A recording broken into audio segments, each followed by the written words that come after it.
What did T-Rex actually eat? Picture this. You're a 7-ton, 40-foot-long apex predator with 12-inch teeth and a skull built like a battering ram. What's on the menu tonight? Honestly, whatever you want. Because when you're Tyrannosaurus Rex, the food chain doesn't just end with you, it bends around you. For decades, scientists argued over a simple question. Was T-Rex a noble hunter or a glorified vulture wandering the Cretaceous landscape sniffing out already dead dinosaurs? The debate got so heated it earned its own nickname, the scavenger versus predator war. Spoiler alert, the fossils have spoken, and the answer is delightfully brutal. T-Rex was both. It hunted, it scavenged, it ate its own cousins. It basically had zero standards, and that's exactly why it ruled its world for over 1,000,000 years. T-Rex lived in the Hell Creek ecosystem of the late Cretaceous, sharing its neighborhood with two of the meatiest, most dangerous herbivores in dinosaur history, Triceratops and Edmontosaurus. These weren't easy targets. Triceratops was a 15,000-pound tank with a bony frill and two horns that could skewer a car. Edmontosaurus was faster, lighter, and traveled in herds, which meant safety in numbers. And yet, fossil evidence shows T-Rex went after both of them again and again, like a linebacker who refuses to pick on anyone his own size. We know this because of bite marks. Lots and lots of bite marks. One Triceratops pelvis, now sitting in the Museum of the Rockies, is absolutely covered in tooth gouges, something like 80 individual marks, and chunks of bone were straight up torn away. Researchers describe the damage looking less like a dinosaur snacking and more like a bone-crushing hyena had gone to work with a set of steak knives the size of dinner plates. Whole sections of the hip were sheared clean off. This wasn't dainty picking. This was demolition. And here's the detail that really seals the deal on active hunter over scavenger only. An Edmontosaurus fossil was discovered with T-Rex bite marks along its back and tail that had actually healed. That means the animal survived the attack. You don't heal from a bite delivered by something that only eats corpses. You heal from an attack by something that was actively trying to kill you and, this time, failed.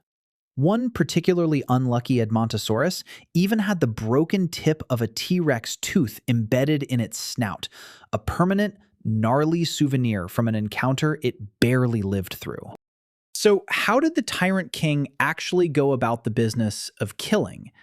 This is where things get interesting, because T-Rex wasn't built like a cheetah, sprinting down prey in an open field. Its legs were powerful, but not built purely for speed. And its arms were, famously, comically short.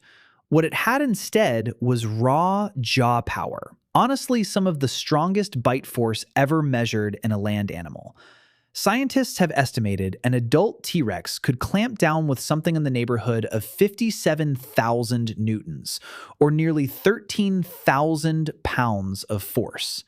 To put that into perspective, that's enough pressure to crush bone like a stale cracker, which is exactly what it did.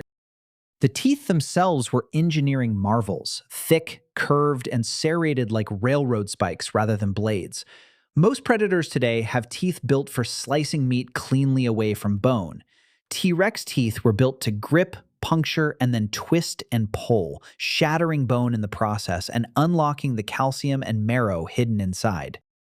Paleontologists actually have a term for this, osteophagy, or bone eating. It wasn't an accident. T-Rex seems to have deliberately chewed through skeletons to extract every last calorie, something almost no other carnivore in history has done with this level of enthusiasm. We know this because of fossilized T-Rex droppings, yes, actual prehistoric poop, that have been dug up containing hundreds of tiny, rounded bone fragments. Rounded because stomach acid had partially dissolved them. That single foot-and-a-half-long coprolite told scientists two things. T-Rex had a blazing fast metabolism, and its stomach acid was strong enough to start breaking down bone. Now, about that hunting strategy. For a long time, the image people had of T-Rex was a solitary monster stalking the swamps alone, striking out of nowhere. But more recent evidence has started to complicate that picture. Fossil trackways, meaning actual footprints preserved in ancient mud, have been found showing multiple tyrannosaurs moving together at the same time. Bone beds have turned up tyrannosaur fossils ranging from very young juveniles to full-grown adults, all buried in the same location. Some paleontologists now argue that the image of T-Rex as a strict loner might be a myth. Instead, there could have been a level of social hunting, or at least tolerance between individuals, that let them team up on especially dangerous prey like an adult Triceratops. And speaking of a Triceratops fight, picture the scene. A full-grown T-Rex creeping through underbrush, locking eyes on a Triceratops grazing near the tree line. The Triceratops isn't defenseless. Those horns could gore straight through flesh, and that frill wasn't just decoration, it protected the neck from a killing bite. So T-Rex likely had to be strategic, circling, feinting, trying to get an angle where it could clamp onto the hindquarters or flank rather than walking straight into a set of horns built like medieval lances. Bite marks suggest that once the prey was down, sometimes the frill itself became a tool. It could be pulled and twisted like a lever, helping to wrench the head clean off the body during feeding. Brutal? Absolutely. Efficient? Also absolutely. Let's talk numbers for a second, because they're genuinely absurd. A single adult T-Rex needed to pack away somewhere around 300 pounds of meat a day just to keep its massive body running, and in one sitting, it could tear off and swallow bite-sized chunks weighing up to 500 pounds.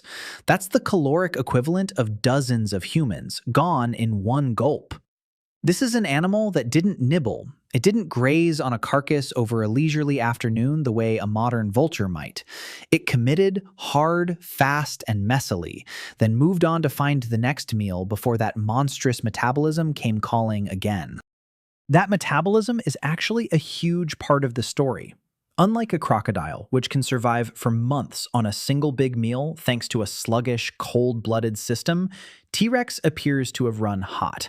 Fast digestion, a voracious appetite, and a body that needed constant refueling all point toward an animal that had to be actively hunting on a near-daily basis. Not lounging around waiting for something to conveniently die nearby. Scavenging alone simply couldn't have supported a body that size with a metabolism that demanding. There just wasn't enough free lunch lying around the Cretaceous landscape to keep an 8-ton predator fed that way.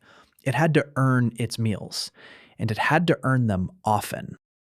Not every T-Rex was hunting Triceratops, though. Juveniles, it turns out, played a completely different game.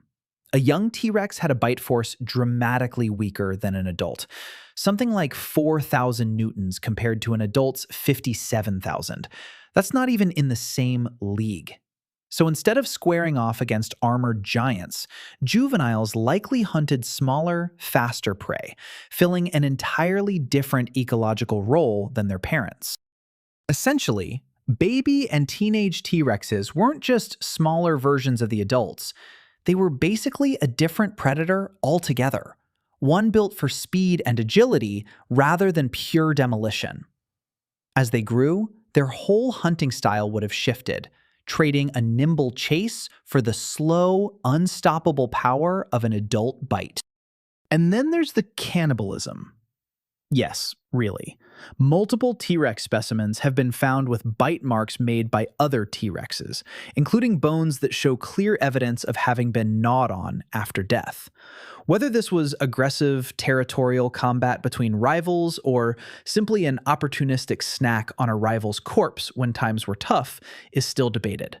But either way, T-Rex apparently had no problem treating its own species as a backup meal plan. Waste not, want not, even if the leftovers used to be your neighbor. Even the plant kingdom might have made a cameo appearance on the menu. Some researchers have pointed out that modern crocodilians, animals we think of as die-hard carnivores, will occasionally snack on fruit when it's available, using it as a supplemental source of nutrients. It's entirely possible T-Rex did something similar on rare occasions, grabbing a bit of plant matter here and there, not as a primary food source, but as an opportunistic bonus. It's a strange thought, a 7-ton killing machine occasionally pausing for a mouthful of Cretaceous greenery, but nature rarely sticks to a strict script. There's also a surprisingly delicate side to this story. Research on the T-Rex snout has revealed it was packed with incredibly sensitive nerve endings, similar in density to the sensitive skin found on a crocodile's face. This suggests T-Rex may have used its snout almost like a pair of hands, delicately probing a carcass to figure out exactly where the most nutritious parts were before committing to a bite. A 7-ton killing machine with a surprisingly gentle touch when it needed one. So, what did T-Rex actually eat? Practically everything within reach. Triceratops, Edmontosaurus, smaller dinosaurs, carrion it stumbled across, and occasionally each other. It hunted with raw power rather than speed, and used its jaws like a combination sledgehammer and bone saw, and adjusted its whole strategy depending on whether it was a nimble juvenile or a fully armored adult.